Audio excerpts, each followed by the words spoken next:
ദൈവത്തിന് നാം വാഴ്ത്തപ്പെടുവാനായിട്ട് നമുക്ക് വീണ്ടും മറ്റൊരു പ്രഭാതം കൂടി കാണുവാൻ ദൈവസ്ഥാനിലേക്ക് കടന്നു വരുവാൻ തക്കവണ്ണം സ്വർഗത്തിലെ ദൈവം നമുക്ക് നൽകുന്ന വിലപ്പെട്ട സമയത്തിനായി ഞാൻ ദൈവത്തെ സ്തുതിക്കുന്നു. പ്രത്യേകിച്ച് എല്ലാ മാന്യ പ്രേക്ഷകരെയും ഹോപ്പ് ചാനലിലേക്ക് സ്വാഗതം ചെയ്യുന്നു.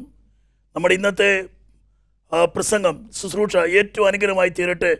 ദൈവത്തിൻ്റെ വചനം നിങ്ങൾ വായിക്കുകയും പഠിക്കുകയും ഒക്കെ ചെയ്യുന്നത് നിങ്ങളുടെ ആത്മീയ ജീവിതത്തിന് ഏറ്റവും അനുഗ്രഹപ്രദമായി തീരും.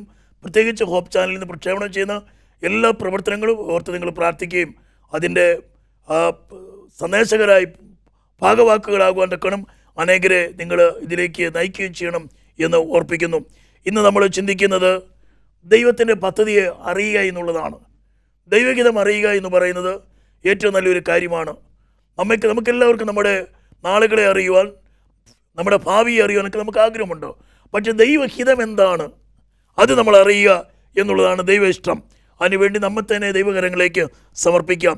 ഇന്നത്തെ ചിന്തയ്ക്ക് ആധാരമായി ഞാൻ തിരഞ്ഞെടുത്തിരിക്കുന്നത് ഫിലിപ്പിയർക്ക് എഴുതിയ ലേഖനം 3-ാം അധ്യായം അതിൻ്റെ 14-ാമത്തെ വാക്യം വായിക്കുന്നു. ഫിലിപ്പിയർക്ക് എഴുതിയ ലേഖനം 3-ാം അധ്യായം 14-ാമത്തെ വാക്യം. ഒന്ന് ഞാൻ ചെയ്യുന്നു, പിന്നിലുള്ളത് മറന്ന് മുമ്പിലുള്ളതിന് ആഞ്ഞും കൊണ്ട് ക്രിസ്തു യേശുവിൽ ദൈവത്തിൻ്റെ പരമവിളിയുടെ വിരുദ്ധനായി ലാക്കിലേക്ക് ഓടുന്നു. പൗലോസ് പറയുന്ന ഒരു പ്രസ്താവനയാണ്. ഒന്ന് ഞാൻ ചെയ്യുന്നു. നമ്മൾ പലപ്പോഴും ഒന്നിലധികം കാര്യങ്ങൾ ചെയ്യാൻ തുനിയുന്നവരാണ്. അതിനുവേണ്ടിയുള്ള തത്രപ്പാടിലാണ്, അതിനുവേണ്ടിയുള്ള പരിശ്രമത്തിലാണ്. പക്ഷെങ്കിൽ അവസാനം ഒന്നും ചെയ്യാൻ പറ്റുന്നില്ല, ഒന്നിലധികവും ചെയ്യാൻ പറ്റുന്നില്ല. ഏതെങ്കിലും ഒരു കാര്യത്തിൽ മാത്രം നാം ശ്രദ്ധ കേന്ദ്രീകരിച്ച് ഒരു കാര്യത്തിനു വേണ്ടി മാത്രം നമ്മെ തന്നെ വിധേയപ്പെടുത്തിയാൽ നമ്മുടെ ജീവിതം ധന്യകരമായി തീരും. ജീവിതത്തിൽ കുഴഞ്ഞു മറിഞ്ഞ പ്രശ്നങ്ങളുമായി നിൽക്കുന്ന മറിയെ നമ്മൾ കാണുന്നുണ്ട്. കർത്താവ് തൻ്റെ സന്ദർശന വേളയിൽ മറിയുടെയും മാർത്തയുടെയും വീട്ടിലെത്തി. അവരുടെ സഹോദരനാണ് ലാസർ. നമ്മുടെ വായിക്കുന്ന എങ്ങനെയാണ്? ലൂക്കോസിൻ്റെ സുവിശേഷം 10-ാം അധ്യായം അതിൻ്റെ 38 മുതലുള്ള വേദഭാഗങ്ങൾ.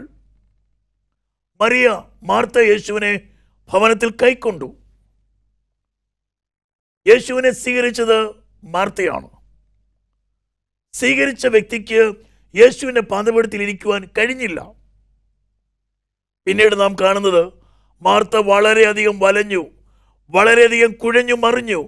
അവൾ കർത്താവിനോട് പറയുകയാണ്, കർത്താവേ, എൻ്റെ സഹോദരി എന്നെ തനിച്ചു വിട്ടതിൽ നിനക്ക് വിചാരമില്ലയോ? കർത്താവ് മാർത്തയോട് പറഞ്ഞൊരു കാര്യം, മാർത്തേ മാർത്തേ, നീ പലതിനെ ചൊല്ലി വിചാരപ്പെട്ട് മനം കലങ്ങിയിരിക്കുക. ക്രിസ്തീയ ജീവിതം പലപ്പോഴും എങ്ങും എത്താത്തതിൻ്റെ കാരണം, അല്ലെങ്കിൽ നാം ആഗ്രഹിക്കുന്ന പോലെ ഒരു ലക്ഷ്യത്തിലെത്തുവാൻ കഴിയാതെ വരുന്നതിൻ്റെ കാരണം പല കാര്യങ്ങൾ നമ്മുടെ മനോമുഖരത്തിൽ മാറി മറയുകയാണ്. എന്ത് ചെയ്യണമെന്നറിയത്തില്ല. പ്രത്യേകിച്ച് കുട്ടികളെല്ലാം ഇപ്പോൾ +2 ഒക്കെ പാസ്സായി അത് തുടർ പഠനത്തിന് വേണ്ടി, അഡ്മിഷന് വേണ്ടി ശ്രമിക്കുന്ന ഒരു കാലഘട്ട സമയമാണ്. ഏത് കോഴ്സിന് പോകണം, ഏതിന് ചേരണം എന്ന് വ്യക്തമായി ധാരണയില്ലാതെ പല ചിന്തകളാൽ ഇങ്ങനെ അലട്ടിക്കൊണ്ടിരിക്കുക. ഒരാൾ പറയും ഇന്ന കാര്യത്തിന് വേണ്ടി പോവും, അതാണ് നല്ല കാര്യം. മറ്റൊരാൾ പറയും മറ്റൊരു കാര്യത്തിന് വേണ്ടി പോവും. ആകപ്പാടെ ഒന്നിലധികം ചിന്തകളും ഒന്നിലധികം ഇഷ്ടാനിഷ്ടങ്ങളുമായി കുട്ടികളിങ്ങനെ മുന്നോട്ട് പോകുന്നതുകൊണ്ട് എങ്ങും എത്താതെ വരുന്നൊരു അനുഭവം. ക്രിസ്തീയ ജീവിതം എന്ന് പറയുന്നത് അതൊരു വൺ വേ ട്രാഫിക്കാണ്. ഒറ്റ വഴിയേ ഉള്ളൂ. തിരിച്ച് മാറി ചിന്തിക്കാൻ നമുക്കൊരു ഓപ്ഷൻ ഇല്ല. പലപ്പോഴും അങ്ങനെ മാറി ചിന്തിച്ചവരൊക്കെ പരാജയപ്പെട്ട ചരിത്രങ്ങൾ തിരുവചനത്തിൽ നാം കാണുന്നുണ്ട്. അതുകൊണ്ടാണ് കർത്താവ് പറഞ്ഞത്, കലപ്പയ്ക്കു കൈവച്ച ശേഷം പുറകോട്ട് നോക്കുന്നവൻ ആരും ദൈവരാജ്യത്തിന് കൊള്ളാകുന്നവനല്ല. നല്ല കാര്യങ്ങൾക്ക് വേണ്ടി പലരും തുനിഞ്ഞിറങ്ങും. പക്ഷേ പലപ്പോഴും പിന്നീട് അതിൽ നിന്ന് മാറി പുറകോട്ട് കടന്നു വരാൻ ചിന്തിക്കുക. ഈ പിന്മാറ്റക്കാരനായി മാറിക്കഴിയുമ്പോൾ അവൻ്റെ ജീവിതത്തിൽ പിന്നീട് ആർക്കും പരിഹരിക്കാൻ പറ്റാത്ത പ്രശ്നങ്ങളുടെ ഒരു വലിയ ആഴത്തിലേക്ക്, നീർച്ചുഴിയിലേക്ക് അവൻ വീണു പോവുകയാണ്. ഒന്നിനെക്കുറിച്ചും അവിടെ ഇതാണ് എഴുതിയിരിക്കുന്നത്. കർത്താവ് മാർത്തയോട് പറയണം, മാർത്തേ, അല്പമേ വേണ്ടു, അല്ല ഒന്നു മതി. മറിയ നല്ല അംശം തിരഞ്ഞെടുത്തു. ഇവിടെ പൗലോസ് പറയുന്നു, ഒന്ന് ഞാൻ ചെയ്യുന്നു. നമ്മുടെ ജീവിതത്തിൽ ഏതെങ്കിലും ഒരു കാര്യത്തിന് വേണ്ടി ശ്രദ്ധ കേന്ദ്രീകരിച്ച് ആ ഏതെങ്കിലും ഒരു കാര്യത്തിന് വേണ്ടി നാം വിശ്വസ്തയോടെ നിന്നാൽ ദൈവം നമ്മെ അനുഗ്രഹിപ്പാനിടയായിത്തീരും. ദൈവത്തിൻ്റെ വചനത്തിൽ കാലേബിനെ കുറിച്ച് പറയുന്ന ഒരു പ്രസ്താവനയുണ്ട്. ആ പ്രസ്താവന ഇങ്ങനെയാണ്: എൻ്റെ ദാസനായ കാലേബിന് വേറൊരു സ്വഭാവം ഉള്ളതുകൊണ്ട്. ഒന്നിലധികം സ്വഭാവത്തെക്കുറിച്ച് അവിടെ പറയുന്നില്ല. കാലേബിന് തനതായ ഒരു സ്വഭാവമുണ്ട്. അതെത്ര വർഷം കഴിഞ്ഞാലും അതിന് മാറ്റമില്ല. ആരൊക്കെ വന്നാലും, ഏതൊക്കെ രാഷ്ട്രീയ കക്ഷികൾ ഭരണത്തിൽ അധികാരത്തിൽ ഏറിയാലും തൻ്റെ നിലപാടിന് മാറ്റമില്ല. പ്രിയ ദൈവമക്കളെ, നമ്മൾ ദൈവത്തിൽ എടുക്കുന്ന തീരുമാനം ആ നിലയിലായിരിക്കണം. ദാനിയേലിനെ കുറിച്ചും അതാണ് കാണുന്നത്. കോരേശിൻ്റെ വാഴ്ചയിലും, പാർസി രാജാവായ കോരേശിൻ്റെ വാഴ്ചയിലും, ദാരിയവേശിൻ്റെ വാഴ്ചയിലും ദാനിയേൽ ശുഭപ്പെട്ടിരുന്നു. 3 ശക്തന്മാരായ രാജാക്കന്മാർ, അവരുടെ കാലത്ത് ജീവിക്കുവാൻ ഭാഗ്യം കിട്ടിയ മനുഷ്യനാണ് ദാനിയേൽ. ഒന്ന് നെബൂഖദ്നേസർ രാജാവാണ്. ലോകത്തിലെ ഏറ്റവും വലിയ അതിശക്തമായ സാമ്രാജ്യം ബാബിലോൺ സാമ്രാജ്യം. ആ സാമ്രാജ്യത്തിൻ്റെ അധീപനായിരുന്നു നെബൂഖദ്നേസർ എന്ന് പറയുന്ന മഹാനായ രാജാവ്. ആ രാജാവിൻ്റെ കാലത്ത് ദാനിയേൽ ദൈവസേനയിൽ തീരുമാനിച്ചു. ആ ദാനിയേലിൻ്റെ വിശ്വാസത്തെ മാറ്റിമറിക്കുവാൻ ആ രാജാവിൻ്റെ ഭരണകൂടത്തിന് കഴിഞ്ഞില്ല. ആ രാജാവിൻ്റെ കാലം കഴിഞ്ഞു. വേറൊരു രാജാവ് അധികാരത്തിൽ വന്നു. അതായത് മെഡോ പേർഷ്യൻ രാജാവ്, അതായത് മേദ്യനായ ദാരിയാവേശിനെ കുറിച്ച് നമ്മളിവിടെ കാണുന്നുണ്ട്. ആ ദാരിയാവേശിൻ്റെ വാഴ്ചയിലും ദാനിയേലിൻ്റെ നിലപാടിന് മാറ്റമില്ല. സാഹചര്യങ്ങൾക്കനുസരിച്ച് മാറ്റിമറിക്കുവാൻ കഴിയുന്നതല്ല ക്രിസ്തീയ ജീവിതം എന്ന് ഈ രാവിലെ സമയം നാം മനസ്സിലാക്കണം. സാഹചര്യങ്ങൾ പ്രതീക്ഷിച്ചതുപോലെ നമുക്ക് അനുകൂലമായി വന്നില്ല, നാം വിചാരിച്ച പോലെ കാര്യങ്ങൾ നടന്നില്ല, അല്ലെങ്കിൽ ഞങ്ങൾ പ്രതീക്ഷിച്ച നന്മകൾ ഞങ്ങൾക്ക് ലഭിച്ചില്ല, ദൈവം തന്നെ വാഗ്ദത്തം നിറവേറ്റുന്നതിൽ പരാജയപ്പെട്ടു. ദൈവത്തിൻ്റെ വാഗ്ദത്തങ്ങൾ ഞങ്ങൾക്കുണ്ടായിരുന്നു, പക്ഷേ അത് ഞങ്ങളുടെ കുടുംബത്തിൽ വന്നില്ല. അതുകൊണ്ട് തീരുമാനം മാറ്റുവാൻ സാധ്യമല്ല. ദാനിയേലിനെ കുറിച്ച് പിന്നീട് കാണുന്ന കോരേശിൻ്റെ വാഴ്ച. ഈ 3 രാജാക്കന്മാരുടെ കാലത്തും ദാനിയേൽ അടിയുറച്ചു നിന്നു. ഇതുപോലെയാണ് ഇവിടെ എഴുതിയിരിക്കുന്ന കാലേബിനെ കുറിച്ച്. എൻ്റെ ദാസനായ കാലേബിന് വേറൊരു സ്വഭാവം. ഈ രാവിലെ നാം ഒന്നിൽ അടിയുറച്ചു നിൽക്കുക. പൗലോസ് പറയുന്നു, ഞാൻ ഒന്ന് ചെയ്യുന്നു. പൗലോസ് ഒന്നാണോ ചെയ്തത്? പൗലോസ് എന്തിനാണ് ഈ ഒന്ന് ചെയ്തത് എന്ന് പറയുന്നതിൻ്റെ കാരണം എന്താണ്? പൗലോസിനൊന്നും ഒന്നിലധികം കാര്യങ്ങൾ ചെയ്തില്ലേ? ചെയ്തു. പക്ഷേ കർത്താവിനെ ഉയർത്തുക, കർത്താവിൻ്റെ വേല ചെയ്യുക, കർത്താവിനെ പ്രസാദിപ്പിക്കുക, കർത്താവിന് വേണ്ടി ജീവിക്കുക, ഇതാണ് താൻ ഫോക്കസ് ചെയ്ത മെയിൻ കാര്യം. അതുകൊണ്ടാണ് പൗലോസ് പറഞ്ഞത്, ഒന്ന് ഞാൻ ചെയ്യുന്നു. എന്താണ് ചെയ്യുന്നത്?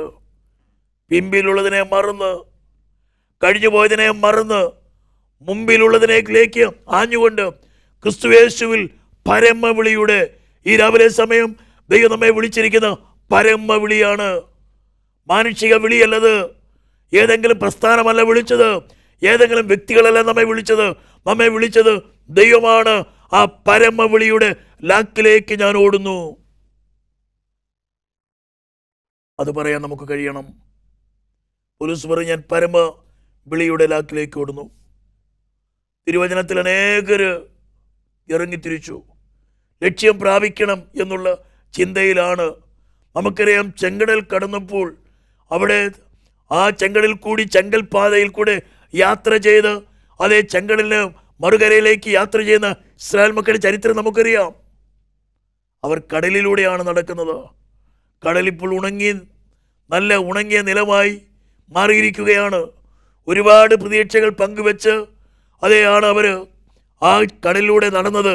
പക്ഷേ കനാൻ നാട്ടിലെത്തിയപ്പോൾ അവരിൽ പലരും വാഗ്ദത്ത നാടായിരിക്കുന്ന പ്രോമിസ് ലാൻഡ് അത് കീഴടക്കുവാൻ അവരിൽ പലർക്കും കഴിഞ്ഞില്ല എന്നത് വളരെ ദുഃഖകരമായ ഒരു കാര്യമായി നാം കാണുന്നുണ്ട്.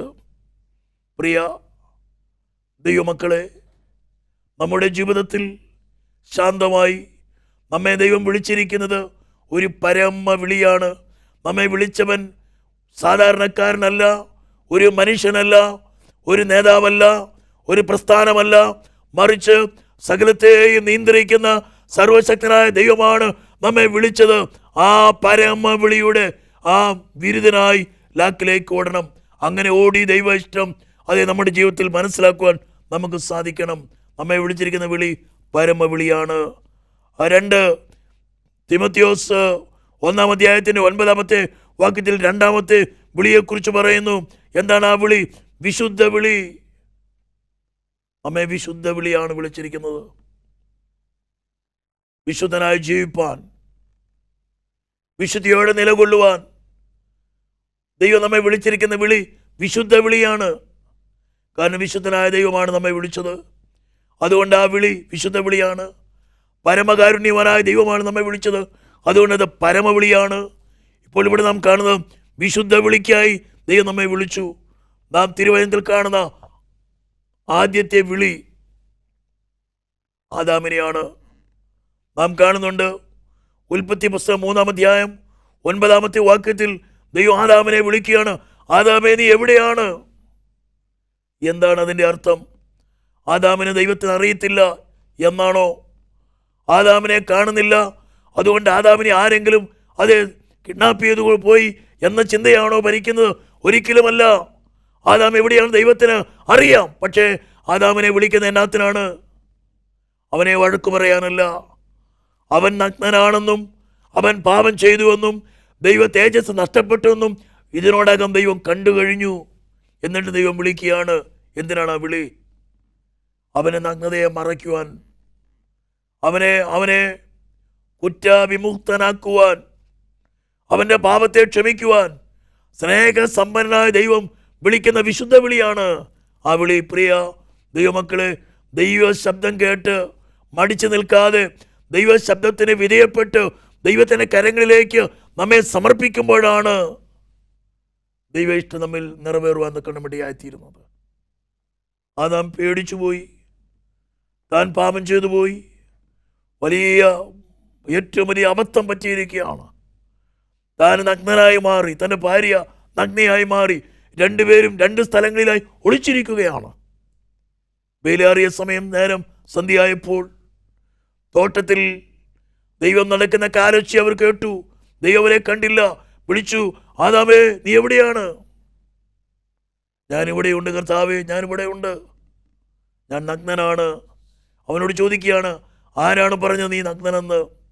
നമ്മെ വിളിക്കാൻ ശിക്ഷിക്കുവാനല്ല, നമ്മെ മുറിക്കുവാനല്ല, മറിച്ച് നമ്മുടെ മുറിവുകളെ കെട്ടുവാനാണ്. നമ്മെ തള്ളിക്കളയുവാനല്ല, നമ്മെ ചേർത്ത് പിടിക്കാനാണ് വിളിക്കുന്നത്. നമ്മെ ഉപേക്ഷിക്കുവാനല്ല, നമ്മെ ഓർക്കുവാനാണ് ദൈവം നമ്മെ വിളിക്കുന്നത്. ദൈവത്തിൻ്റെ മസൃണമായ ആ അടുപ്പമാണ് നാം അവിടെ കാണുന്നത്. നഗ്നനായി നിൽക്കുന്ന ആദാമിനെ, തൻ്റെ ഭാര്യ ഹവ്വായെ ദൈവസ്നേഹം കൊണ്ട് പൊതിയുക, അവരുടെ നഗ്നതയെ മറയ്ക്കുക, അവരെ കുറ്റമറ്റതാക്കി തീർക്കുക. ഇതാണ് പിതാവായ ദൈവത്തിൻ്റെ ലക്ഷ്യം. നമുക്കറിയാം, മനുഷ്യനെ നഗ്നത മറയ്ക്കുവാൻ തക്കവണ്ണം ഏദൻ പർദീസായിൽ ലോകസ്ഥാപനത്തിനു മുമ്പേ അറുക്കപ്പെട്ട കുഞ്ഞാടായിട്ടാണ് നമ്മുടെ കർത്താവ് യേശു ക്രിസ്തുവിനെ കാണുന്നത്. യേശുവിൻ്റെ രക്തമാണ് നമ്മുടെ കുറവുകളെ പരിഹരിക്കുന്നത്. എത്ര കടിഞ്ചുപ്പായ പാവവും രക്താംബരം പോലെ ആയിരുന്നാലും, കടിഞ്ചുപ്പായിരുന്നാലും ഞാനതിനെ പഞ്ഞി പോലെ ആക്കി തീർക്കാം, ഞാനതിനെ ഹിമം പോലെ വെളുപ്പിക്കാം എന്ന് കർത്താവ് പറയുന്നത് ദൈവത്തിൻ്റെ വലിയ സ്നേഹമാണ്, തൻ്റെ ജനത്തോടുള്ള സ്നേഹം. ആ സ്നേഹമാണ് നമ്മെ ഓരോ ദിവസവും ഈ ഭൂമിയിൽ നിലനിർത്തുന്നത്. അവർ ദൈവത്തിൻ്റെ സന്നിധിയിലേക്ക് കടന്നു വരേണ്ടിയായി തീർന്നു. ഞങ്ങൾ നഗ്നരാണ് എന്ന് അവർ ഏറ്റുപറയാനിടയായി തീർന്നു.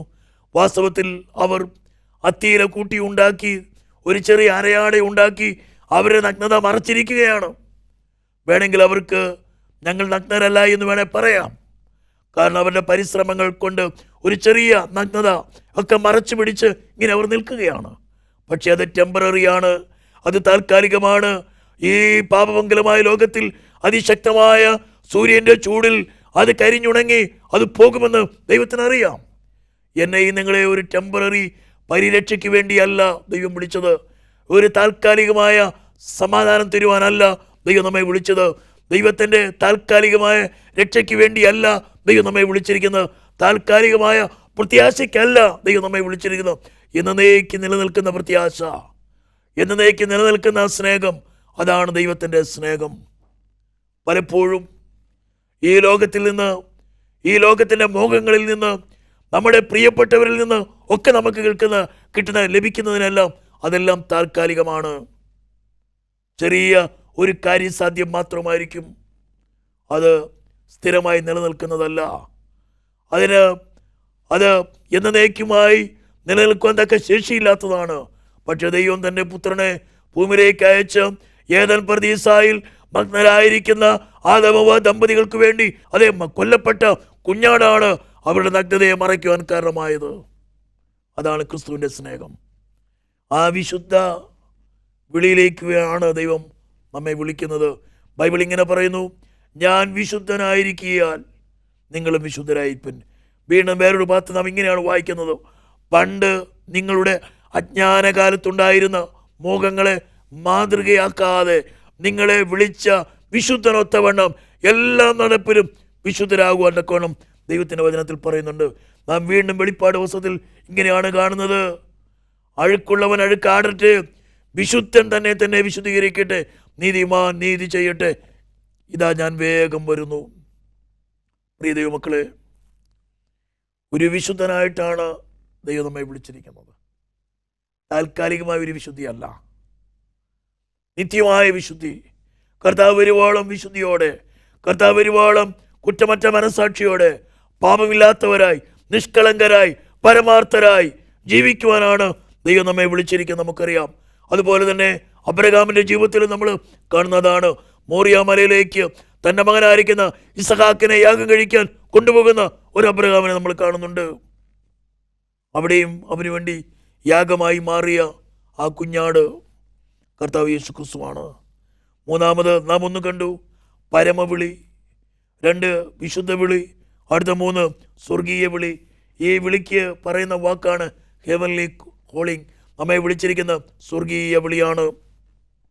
അതുകൊണ്ടാണ് അപ്പോസ്തലനായ പൗലോസ് എബ്രായർക്ക് എഴുതിയ ലേഖനം 3-ാം അധ്യായത്തിന് 1-ാമത്തെ വാക്യത്തിൽ എഴുതിയിരിക്കുന്ന ഇങ്ങനെയാണ്, അതുകൊണ്ട് വിശുദ്ധ സഹോദരന്മാരെ, സ്വർഗീയ വിളിക്ക് ഓഹരിക്കാരായുള്ളവരെ, നാം സ്വീകരിച്ചു വരുന്ന അപ്പസ്തോലനും മഹാപുരോഹിതനുമായ യേശുവിനെ ശ്രദ്ധിച്ചു നോക്കുക. നാം വിശുദ്ധ വിളിക്ക് ഓഹരിക്കാരാണ്, നാം സ്വർഗീയ വിളിക്ക് ഓഹരിക്കാരാണ്, നാം പരമ വിളിക്ക് ഓഹരിക്കാരാണ്. അതുകൊണ്ട് എന്താണ് ചെയ്യേണ്ടത്? നാം സ്വീകരിച്ചു പറയുന്ന അപ്പസ്തോലൻ മഹാപുരോഹിതനുമായ യേശുവിനെ ശ്രദ്ധിച്ചു നോക്കുവിൻ. നമ്മുടെ വിളി സ്വർഗീയ വിളിയാണ്. ദൈവം നമ്മെ വിളിച്ചത് നാം വെറുതെ യാദൃശ്ചികമായി ഒരു നേരം പോക്കിന് വേണ്ടി, ഒരു നാമമാത്രമായ കാര്യത്തിനു വേണ്ടി, കാര്യസാധ്യത്തിനു വേണ്ടി, ഉപജീവന മാർഗത്തിനു വേണ്ടി വന്നവരല്ല. മറിച്ച് ദൈവമാണ് ഈ വലിയ പദവിയിലേക്ക് ദൈവം നമ്മെ വിളിച്ചിരിക്കുന്നു. ഈ 11 തവറിൽ ദൈവത്തിന് വേല ചെയ്യുവാൻ തക്കവണ്ണം കർത്താവിൻ്റെ മുന്തിരിത്തോട്ടത്തിലേക്ക് അതേ വിളിക്കപ്പെട്ട പ്രത്യേക ജനമാണ് ഞാനും നിങ്ങളും എന്ന കാര്യം ഈ രാവിലെ സമയം മറക്കരുത്. പ്രിയ ദൈവമക്കളെ, നമ്മൾ കാണുന്നുണ്ട്, വഴിയിൽ മെനക്കെട്ട് നിന്നവരെ വിളിച്ചു, പലരെയും വിളിച്ചു. രാജാവ് തൻ്റെ മകൻ്റെ വിവാഹ സദ്യയ്ക്ക് അനേകരെ ക്ഷണിച്ചു. പക്ഷേ ക്ഷണിച്ചവരാരും വന്നില്ല. രാജാവിന് കോപം കയറി. രാജാവ് പറഞ്ഞു, ചെല്ലുവിൻ, പെരുവഴികളിലേക്ക് ചെല്ലുവിൻ. കണ്ടവരെല്ലാം വിളിച്ച് വിരുന്നുശാല നിറയ്ക്കുവാൻ പറഞ്ഞു. അങ്ങനെ ഭൃത്യന്മാർ വിരുന്നുശാല നിറയ്ക്കാൻ വേണ്ടി പോയി. ഞാനൊരു കാര്യം പറയാം, ആ പെരുവഴിയിൽ കണ്ടവരാണ് ഞാനും നിങ്ങളും. എത്രയോ അർഹതയുള്ളവരെ, എത്രയോ ശ്രേഷ്ഠന്മാരെ ദൈവം തള്ളിക്കളഞ്ഞിട്ട് ദൈവം നമ്മെ ചേർത്ത് പിടിച്ചിരിക്കുകയാണ്. ക്ഷണിക്കപ്പെട്ടവർ അനേകരെങ്കിലും അതേ വിളിക്കപ്പെട്ടവർ വളരെ ചുരുക്കം പേരാണ്. വളരെ ചുരുക്കം പേരെയാണ് ദൈവം അതിനുവേണ്ടി വിളിച്ചത്. അങ്ങനെ പെരുവഴിക്കൽ ചെന്ന് കണ്ടവരെയെല്ലാം വിളിച്ചു. കല്യാണശാല വിരുന്നുകാരെ കൊണ്ട് നിറഞ്ഞു. ആബാലവൃത്തം ജനങ്ങൾ പല ദിക്കിൽ നിന്ന്, പല പഞ്ചായത്തുകളിൽ നിന്ന്, പല ജില്ലകളിൽ നിന്ന്, പല സംസ്ഥാനങ്ങളിൽ നിന്ന് വന്ന് ആ വിരുന്നുശാല നിറഞ്ഞു നിൽക്കുകയാണ്. രാജാവ് ആ സമയത്ത് അതേ ജനങ്ങളെ പരിശോധിക്കാൻ വേണ്ടി വരികയാണ്. അവിടെ കാണുന്നത് ഒരു മനുഷ്യനെ കണ്ടു, യാതൊരു കൂസലുമില്ലാതെ, വളരെ ലാഘവബുദ്ധിയോടെ, വളരെ നിസ്സാരവൽക്കരിച്ച് അവിടെ ഇരിക്കുന്ന ഒരു മനുഷ്യനെ കണ്ടു. അവനോട് ചോദിച്ചു, സ്നേഹിത, നീ എങ്ങനെയാണ് ഇവിടെ വന്നത്? അവൻ പറഞ്ഞു കാണും, യജമാനനെ, ഞാനവിടെ വെറുതെ വഴി അരികിൽ നിൽക്കുകയായിരുന്നു. എന്നെ അവരെ ഓടിച്ചിട്ട് പിടിച്ചു വിളിച്ചു ഇവിടെ കൊണ്ടുവന്നു. പക്ഷേ നമ്മെ പലപ്പോഴും അർഹതയില്ലാത്ത സ്ഥാനത്ത് ദൈവം തിരഞ്ഞെടുത്ത് ദൈവത്തിൻ്റെ പദ്ധതിയിലാക്കി. പക്ഷേ നിന്നെ അവർ വിളിച്ചു എന്നുള്ളത് ശരിയാണ്. ഇവിടെ വരുവാൻ നിനക്ക് യോഗ്യതയില്ല, അതിനുള്ള കഴിവ് നിനക്കില്ല, നീ അതിന് യോഗ്യനല്ല, അത് ശരിയാണ്. പക്ഷെ നീ യോഗ്യനായി തീരുവാൻ തക്കവണ്ണം നിന്നെ യോഗ്യനായി കാണുവാൻ ഞാൻ ആഗ്രഹിച്ച് നിനക്കൊരു വെഡിങ് ക്ലോത്ത് തന്നിരുന്നു, അതെന്തിയേ എന്നവനോട് ചോദിച്ചു. നമുക്കറിയാം, പലപ്പോഴും നിസ്സാരന്മാരെയാണ് തിരഞ്ഞെടുത്തിരിക്കുന്നത്. പക്ഷെ ദൈവത്തിൻ്റെ കൃപയും ദൈവത്തിൻ്റെ ശക്തിയും ദൈവത്തിൻ്റെ ജ്ഞാനവും ഒക്കെ നമ്മുടെ മേൽ വരുമ്പോഴാണ് നമ്മൾ ശക്തന്മാരായി മാറുന്നത്. ദൈവം വിളിച്ചത് സാധാരണക്കാരെയാണ്. പക്ഷെ അവരെല്ലാം വളരെ ശക്തിയോടെ നിലകൊണ്ടു. അവൻ കല്യാണ വസ്ത്രം ധരിച്ചില്ല. ക്രിസ്തുവിൻ്റെ നീതി എന്ന അങ്കി, യേശുവിനെ രക്തത്താൽ കൂടി, യേശുവിനെ രക്തത്തിൽ ആശ്രയിക്കുന്നതിലൂടെ, യേശുവിനെ കൃപയിൽ ആശ്രയിക്കുന്നതിലൂടെ നമുക്ക് ലഭിക്കുന്ന നീതി എന്ന അങ്കി അതവൻ ധരിച്ചില്ല. അവൻ കൂസലില്ലാത്തവനായി എവിടെ ഇരുന്നു. ഉടനെ തന്റെ ദാസന്മാരോട് പറഞ്ഞു, കൈയും കാലും കെട്ടി ഇവനെ ആ തീക്കുണ്ടത്തിലേക്ക് എറിയാൻ ഒരു കൽപ്പനയാണ് രാജാവ് കൊടുത്തത്. എൻ്റെ പ്രിയ ദൈവമക്കളെ, നമ്മൾ അങ്ങനെ വിളിക്കപ്പെട്ടവരാണ്. ഇതാകുന്നു രക്ഷാ ദിവസം, ഇപ്പോഴാണ് സുപ്രസാദ കാലം. ഈ പരിശോധന ന്യായവിധിയുടെ കാലത്ത് കർത്താവ് അതേ സ്വർഗത്തിൽ മഹാപുരോഹിതനായി പരിശുദ്ധ സ്ഥലത്ത് മനുഷ്യന്റെ പാപങ്ങൾക്ക് വേണ്ടി പ്രായശ്ചിത്തമായി കർത്താവ് പരിശോധനാ വിധിയിൽ ഏർപ്പെട്ടുകൊണ്ടിരിക്കുമ്പോൾ ഭൂമിയാകുന്ന പ്രാകാരത്തിൽ നിന്നുകൊണ്ട് കർത്താവിൻ്റെ വരവിന് തൊട്ട് മുമ്പായി പാപങ്ങൾ ഏറ്റുപറയുവാൻ, പശ്ചാത്തപിക്കുവാൻ, കർത്താവേ, യോഗ്യതയില്ലാത്ത എന്നെ ഇതിനകത്ത് കൊണ്ടുവന്നു, ഞാൻ പലപ്പോഴും വേണ്ടതുപോലെ അങ്ങയെ ധരിച്ചിട്ടില്ല, അങ്ങയെ ധരിച്ചെന്നെ നഗ്നത മറച്ചിട്ടില്ല, എൻ്റെ പാവം ഏറ്റു പറഞ്ഞിട്ടില്ല, ഞാൻ എന്നെ തന്നെ കഴുകി വെടിപ്പാക്കിയിട്ടില്ല, എന്നെ കഴുകണമേ, എൻ്റെ പാപത്തെ മറയ്ക്കണമേ എന്ന് നമുക്ക് ദൈവത്തോട് പറയാൻ സാധിക്കുമോ? പ്രിയ ദൈവമക്കളെ, അവൻ നമ്മെ അന്ധകാരത്തിൽ നിന്നും അത്ഭുത പ്രകാശത്തിലേക്കാണ് വിളിച്ചിരിക്കുന്നത്. എന്തിനാണ്? വിളിച്ചവനെ സൽഗുണങ്ങളെ ഘോഷിക്കുക. അതിന് തിരഞ്ഞെടുക്കപ്പെട്ട ഒരു ജനമാണ്, രാജകീയ പുരോഹിത വർഗമാണ്, വിശുദ്ധ ജനമാണ്, സ്വന്തം വംശമാണ് നാം. അത് മറന്നു പോകല്.